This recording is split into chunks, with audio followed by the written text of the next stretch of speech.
இந்த அழகான 4 இன்ச் பிராஸ் வேல் வந்து உங்களுக்காக கிவ் அவேவாக கொடுக்கறதுக்கு அனௌன்ஸ்மெண்ட் பண்ணியிருக்கேன். ஆல்ரெடி ஒரு ஷார்ட்ஸை சொல்லியிருக்கேன். அந்த ஷார்ட்ஸ்னுடைய லிங்க் வந்து டிஸ்கிரிப்ஷனில் வைக்கிறேன். தேவைப்படுறவங்க அதில் கமெண்ட் பண்ணி இந்த கிவ் அவேல கலந்துக்கோங்க. முக்கியமான குறிப்பு என்ன அப்படின்னு பார்த்தீங்கன்னா, என்னுடைய சப்ஸ்கிரைபர்ஸ்க்கு மட்டும்தான் இந்த வேல் வந்து போக போகுது. ஸோ நீங்கள் இன்னும் சேனலை சப்ஸ்கிரைப் பண்ணல அப்படின்னா இப்போவே சப்ஸ்கிரைப் பண்ணிக்கோங்க. அந்த ஷார்ட்ஸில் போயிட்டு கமெண்ட் பண்ணுங்கள். நம்ம தொடர்ந்து பணம் சேமிப்பு பற்றி நிறைய வீடியோ பார்த்துட்ருக்கோம். ஸோ இதுவுமே சிக்கனமாக இருக்கிறத பற்றின வீடியோ தான்.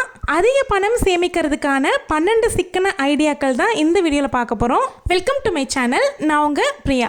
என் சேனலை சப்ஸ்கிரைப் பண்ணி தொடர்ந்து ஆதரவு கொடுத்துட்ருக்கேன். உங்கள் எல்லாருக்குமே ரொம்ப நன்றி. இனிமேல் சப்ஸ்கிரைப் பண்ண போகிறவங்களுக்கும் ரொம்ப ரொம்ப நன்றி. இந்த காலகட்டத்தில் பணம்ங்கிறது ரொம்ப அத்தியாவசியமாக ஆயிடுச்சு.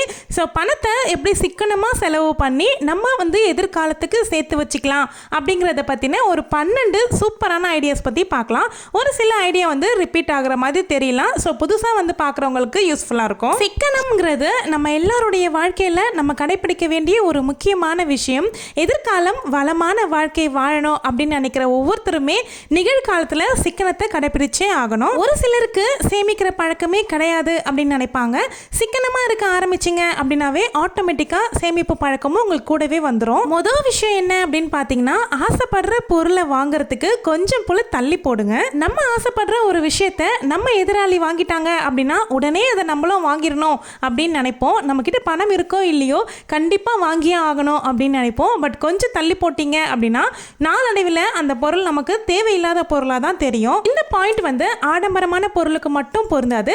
நம்ம வீட்டில் ஒரு சில கிராசரிஸ் வந்து இல்லை அப்படின்னா கூட அந்த நாளை விற்கிறத வச்சு என்ன சமைக்கலாம் அப்படிங்கிறத யோசிச்சுக்கோங்க.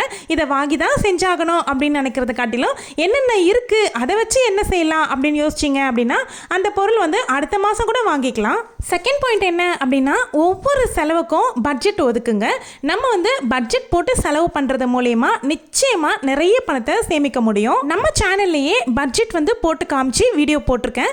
15,000 வருமானம் இருக்கிறவங்களுக்கும் 20,000 வருமானம் இருக்கிறவங்களுக்கும் பட்ஜெட் வந்து நான் போட்டு காமிச்சு ஒரு லாங் வீடியோவே போட்டிருக்கேன். ஸோ அதனுடைய லிங்க்கை நான் டிஸ்கிரிப்ஷனில் வைக்கிறேன். தேவைப்படுறவங்க செக் பண்ணி பாருங்க.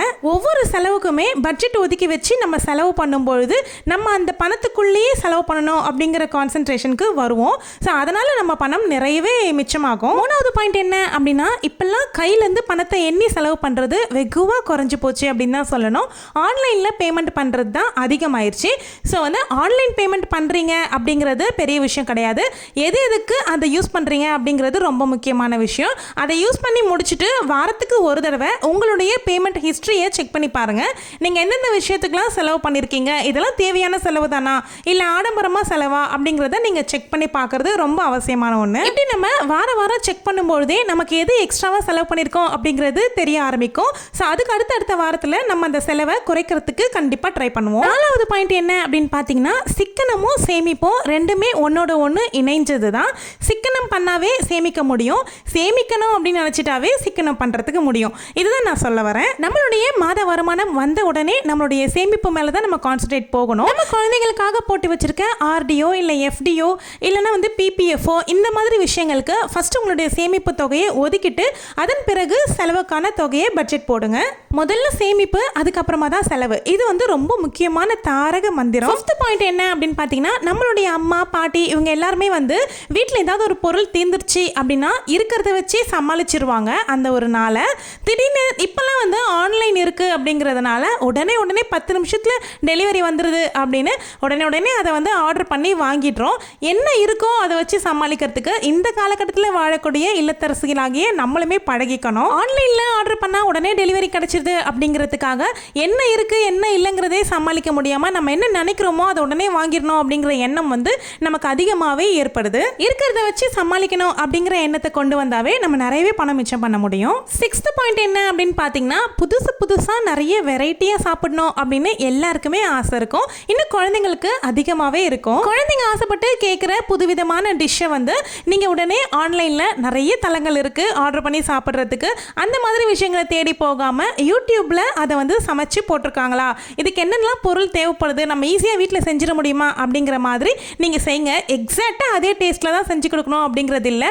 ஆரோக்கியமான முறையில் டேஸ்ட்டு கம்மியாக இருந்தால் கூட நம்ம வீட்டிலேயே செஞ்சு கொடுத்தோம் அப்படின்னா குழந்தைங்க விரும்பி சாப்பிடுவாங்க. ஆன்லைனில் ஆன்லைனில் ஆர்டர் பண்ணி வாங்கும்போது டேக்ஸோடு சேர்த்து நம்ம காசு வந்து பே பண்ணுற மாதிரி இருக்கும். இதுவே நம்ம யூடியூப்பில் பார்த்து வீட்டில் சமைச்சு கொடுக்குறோம் அப்படின்னா நமக்கு வீட்டில் இருக்க பொருட்களே வச்சு நம்ம சமைச்சு கொடுத்துடலாம். ஸோ அந்த இடத்துல நம்ம காசு நிறையவே மிச்சப்படுது. நெக்ஸ்ட் பாயிண்ட் என்ன அப்படின்னு பார்த்தீங்கன்னா, துணி தைக்கிறதுக்கு சில பேருக்கு தெரியும், வீட்டில் மிஷினும் இருக்கும், இருந்தும் கூட ஒரு சில ஒர்க்குக்காக வெளியில் கொடுக்க வேண்டிய சூழ்நிலைக்கு வெளியில் கொடுத்து ஸ்டிச் பண்ணுவாங்க. ஸோ மிஷின் தைக்க தெரியும் அப்படின்றவங்க நீங்கள் வந்து எக்ஸ்ட்ராவாக செய்யக்கூடிய இந்த ஆரி ஒர்க்கு பண்ணுறவங்க இந்த மாதிரி விஷயத்தில் நீங்கள் வீட்டிலேயே கற்றுக்கிட்டீங்க அப்படின்னா உங்களுடைய ப்ளவுஸ்க்கு மட்டுமாவது நீங்கள் பண்ணிக்க முடியும். ஸோ அதை நீங்கள் வெளியில் கொடுத்து எக்ஸ்ட்ரா பணம் பண்ண வேண்டியதில்லை.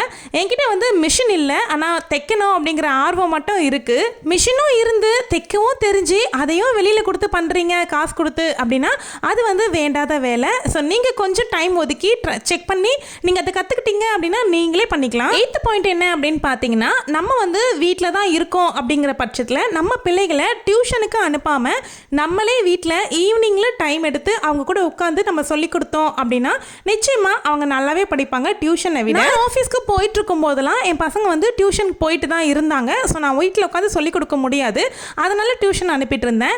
இப்போது 1 இயராக நான் வீட்டில் உட்கார வச்சு தான் அவங்களுக்கு சொல்லிக் கொடுக்குறேன். மேக்ஸோ இல்லை எதுவாக இருந்தாலும் எனக்கு தெரிஞ்ச மாதிரி நான் அவங்களுக்கு சொல்லி கொடுத்துட்ருக்கேன். அவங்க வந்து டியூஷனுக்கு போய் எடுத்துகிட்டு இருந்த மார்க்ஸை விட இப்போ இன்னுமே நல்ல மார்க்ஸ் தான் ஸ்கோர் பண்ணுறாங்க. அம்மாக்கள் வந்து என்ன நினைப்போம் அப்படின்னா, என்கிட்ட என் பிள்ளை படிக்காது ஏமாத்தோம் அப்படின்னு தான் நினச்சி டியூஷனுக்கு அனுப்புகிறாங்க. ஆனால் அது உண்மை கிடையாது. பசங்களை உட்கார வச்சு அழகாக அவங்களுக்கு வந்து நீங்கள் சொல்லிக் கொடுங்க. நீ நல்லா படி, உனக்கு எல்லாமே நான் வாங்கித்தரேன் அப்படின்லாம் அவங்கக்கிட்ட ஆசையாக பேசுனீங்க அப்படின்னா அவங்க நல்லா படிப்பாங்க. அந்த இடத்துல உங்களுடைய மைண்டும் ரிஃப்ரெஷ்ஷாக ஒரு ஜாலி மைண்டுக்கு இருக்கும். ஸோ அவங்களுக்குமே கொடுக்கக்கூடிய ஃபீஸ் வந்து உங்களுக்கு மிச்சமாகும். பசங்க கூட சேர்ந்து டைம் ஸ்பெண்ட் பண்ண மாதிரியுமே அவங்களுக்குமே ஃபீல் ஆகும். 9th பாயிண்ட் என்ன அப்படின்னா, உங்கள் வீட்டில் செடி வளர்க்குறதுக்கு இடம் இருக்குது அப்படிங்கிற பட்சத்தில் சின்ன சின்ன கீரை, கொத்தமல்லி இந்த மாதிரி விஷயங்களை வந்து நீங்கள் வீட்டிலையே வளர்க்கலாம். புதினா, அப்புறம் பச்சை மிளகாய் செடிக்கெல்லாம் அவ்வளோவா நீங்கள் வந்து கேர் எடுக்கணும் அப்படின்னு அவசியமே இல்லை, ஈஸியாக வளர்ந்துடும். எனக்கு இடம் இருக்குது, பட் நான் வந்து யூடியூப்பும் பார்க்குறேன் அப்படிங்கிறதுனால எனக்கு இப்போதைக்கு கொஞ்சம் டைம் இல்லை. ஸோ மேபி கண்டிப்பாக ஃப்யூச்சரில் வந்து பண்ணுவேன். நான் ஒரு 2 இயர்ஸ் பேக்லாம் வந்து மாடி தோட்டம் வச்சுருந்தேன், அதுக்கப்புறமா எடுத்துட்டேன். உங்களுக்கு இடமும் இருக்குது டைமும் இருக்குது அப்படிங்கிற பட்சத்தில் நீங்கள் வீட்டிலேயே பண்ணலாம். 10th பாயிண்ட் என்ன அப்படின்னு பார்த்தீங்கன்னா, நீங்கள் ஏதாவது வீட்டுக்கு தேவையான அப்ளையன்ஸ் வாங்கணும் அப்படின்னு நினைப்பீங்க, அதை உடனடியாக வாங்காமல் பண்டிகை நேரத்தில் வாங்கினீங்க அப்படின்னா ஆஃபரில் கிடைக்கும். ஸோ அந்த இடத்துல உங்களுக்கு நிறையவே பணம் சேவ் ஆகும். 11th பாயிண்ட் என்ன அப்படின்னா, மளிகை சாமான்லாம் வந்து அதிகமாக வாங்கி ஸ்டோர் பண்ணி வச்சுக்கிட்டு அதை புழு வண்டு எல்லாம் வந்து வேஸ்ட் பண்ணாமல் அப்பப்போ என்ன தேவையோ வாரம் வாங்குறீங்களோ இல்லை மாதத்துக்கு ஒரு முறை வாங்குறீங்களோ அதை ஐடியா பண்ணி வாங்கிக்கோங்க, அதிகமாக வாங்காதீங்க. லாஸ்ட் 12th பாயிண்ட் என்ன அப்படின்னா, வாரம் அவுட்டிங் போகிறத தவிர்த்துட்டு மாதத்துக்கு ஒரு தடவை அவுட்டிங் போனீங்க அப்படின்னா நிறையவே பணம் மிச்சமாகும். அவ்வளோதாங்க. வீடியோ பிடிச்சிருந்தா லைக் கொடுத்துக்கோங்க, ஹைப் பட்டன் ப்ரெஸ் பண்ணி ஹைப் கொடுங்க.